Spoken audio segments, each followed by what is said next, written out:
Assalamualaikum warahmatullahi wabarakatuh. Alhamdulillahirabbil alamin. Allahumma sholli wa sallim barik ala sayyidina Muhammad wa ala alihi washabihi ajmain. Amma ba'du. Dulur dimanapun berada, alhamdulillah di malam hari ini kita dipersamakan. Saya bisa membawa kabar yang insya Allah alhamdulillah membersyukurkan. Karena apa? Pagi ini tadi sejak pagi kami ada acara bedah manuskrip di mana saya bersama dengan para Gus kedatangan tamu-tamu luar biasa yang membahas tentang pendidikan, khususnya pendidikan pesantren juga.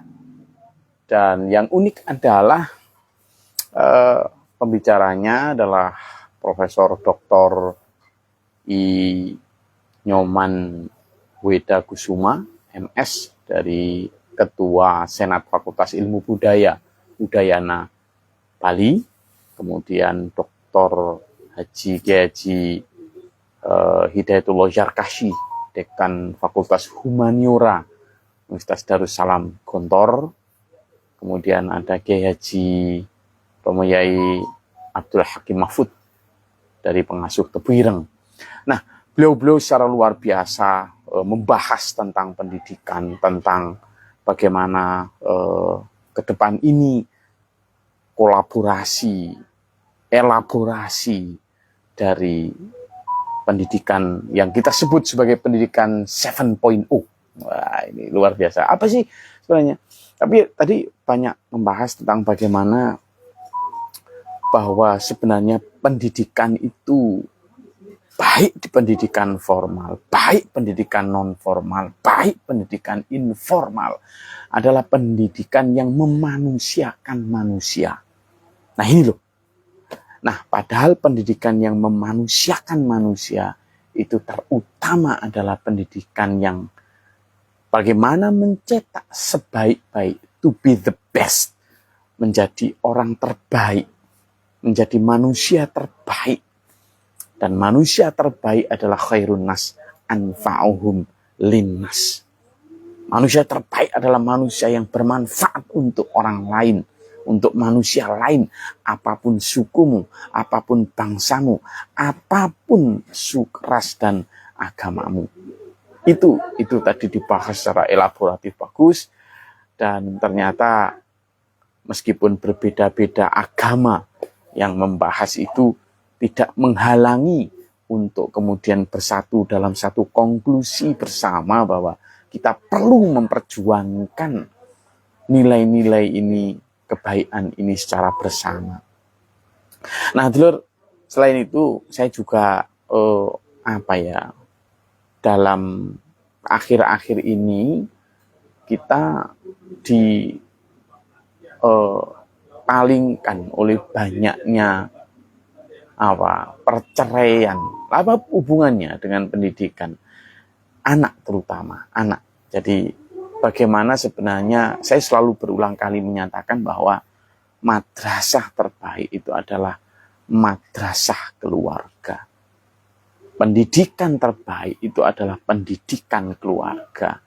Sementara dengan perceraian yang semakin tinggi, apalagi inisiasi diberikan model dan teladan oleh para pesohor, orang semakin gampang memilih apa yang makruh itu, apa yang tidak disukai oleh Allah itu sebagai sebuah pilihan keputusan ketika menghadapi kesulitan dalam berumah tangga. Padahal dampaknya dengan hancurnya keluarga berarti hancur pula pendidikan terbaik, madrasah terbaik. Nah ini yang sebenarnya perlu dipikirkan oleh pasangan suami maupun istri, ibu dan bapak ketika akan memutuskan untuk berpisah atau menetap. Ada satu quote bagus gini. Ada seorang, ini ya suami istri. Nah, kemudian si suami ini melakukan sebuah kesalahan yang cukup fatal sebenarnya. Nah, kemudian si istri ini harusnya sudah berhak untuk meninggalkan suaminya. untuk meninggalkan suaminya.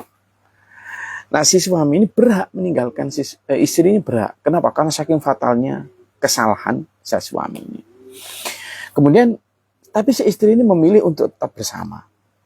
Nah, si istri ini ditanya, kenapa kamu tetap bersama dengan sang suami ini? Dan dia bilang, I prefer to stay for what he done right, ya, what many thing he done right, and not to leave him for one thing he done wrong.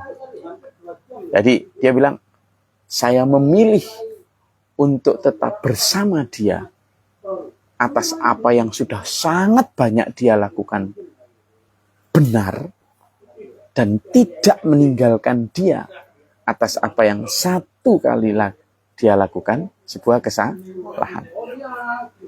Ini suatu hal yang biasa. Jadi dia melakukan kesalahan memang, tapi kesalahan ini menurut yang tetap memilih untuk tetap tinggal adalah kesalahan yang satu kesalahan. Masa sih saya meninggalkan dia, memilih berpisah, bercerai hanya karena sebuah kesalahan, padahal dia telah melakukan begitu banyak kebenaran. Artinya selama ini berlaku baik, benar. Masa hanya karena satu kesalahan kemudian saya menghapus semua itu? Ini luar biasa. Nah, artinya apa? Sebenarnya untuk mempertahankan institusi pendidikan berupa rumah tangga, berupa kedua orang tua agar generasi nanti tetap baik, murid-murid di dalam rumah ini baik, maka perlu satu ini, saling mengalahnya ini. Oh ya, guru kami, Pak Guru Mokhtar ngajari kami itu loh, satu di antara ciri manusia yang beriman itu adalah mampu memberi maaf. Bukan hanya mampu meminta maaf loh ya, beda ya. Bukan meminta maaf, tapi memberi maaf. Yang namanya memberi maaf itu proaktif untuk memaafkan meskipun dia tidak minta maaf. Loh, ini yang perlu kita pelajari. Perlu kejembaran pikir, perlu keluasan wawasan, dan perlu benar-benar kedewasaan berpikir untuk sampai pada titik itu. Dan ini tidak bisa kemudian hanya sekedar basa-basi, harus benar-benar ikhlas. Nah, jika suami dan istri, saya sering sampaikan, jika ingin menang dalam rumah tangga, maka kuncinya adalah mengalah. Kenapa? Jika keduanya mengalah, maka keduanya pasti menang. Duh. Nah, tapi ini kan enggak. Yang terjadi sekarang ini kan egoisme tok yang dimunculkan.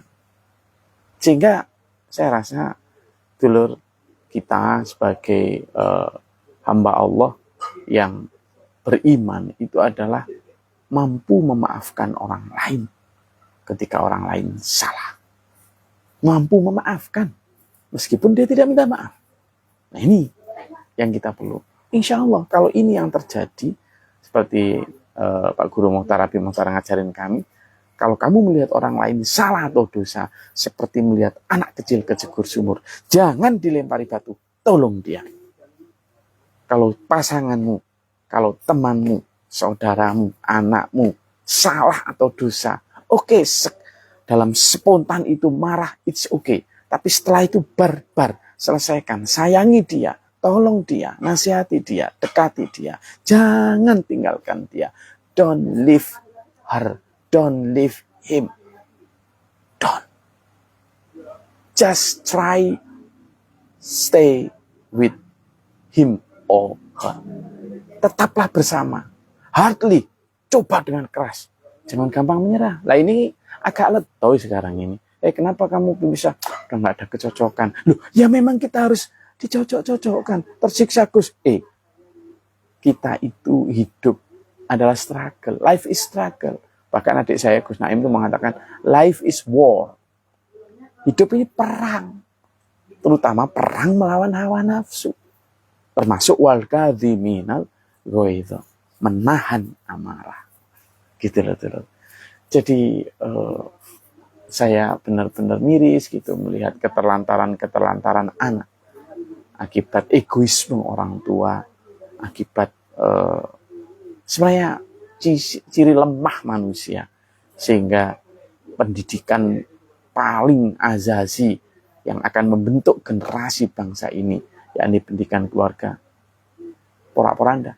Begitu madrasah terbaik yang bernama keluarga ini tidak tercipta, pondasinya runtuh, ya sudah, jangan bicara pendidikan selanjutnya. Mau di pendidikan formal, pendidikan tidak ada sudah.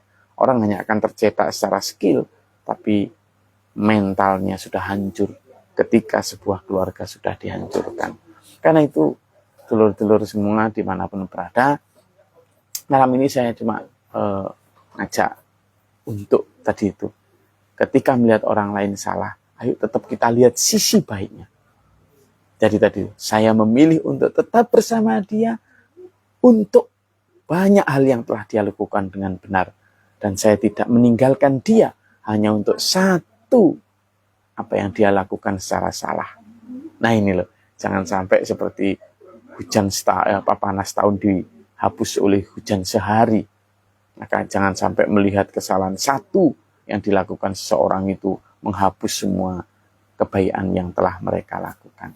Saya rasa itu belajar untuk memaafkan, belajar untuk menahan amarah, belajar untuk mementingkan kepentingan bersama di atas kepentingan pribadi dan egosentris diri. Saya rasa itu pesan singkat saya pada malam hari ini. Siapapun Anda, pasangan dimanapun, dicoba untuk itu. Jadi jauh lebih berat dan tidak enak ketika pasca berpisah daripada beratnya kita mempertahankan meskipun sakit. Kenapa? Karena tidak ada sakit, tidak ada yang tidak sakit di dunia ini, bertahan atau tidak bertahan. Tapi dengan tetap bertahan, kita membuktikan bahwa kita sungguh-sungguh untuk membangun madrasah terbaik untuk anak-anak kita. Terima kasih, mudah-mudahan bermanfaat. Sampai ketemu pekan depan.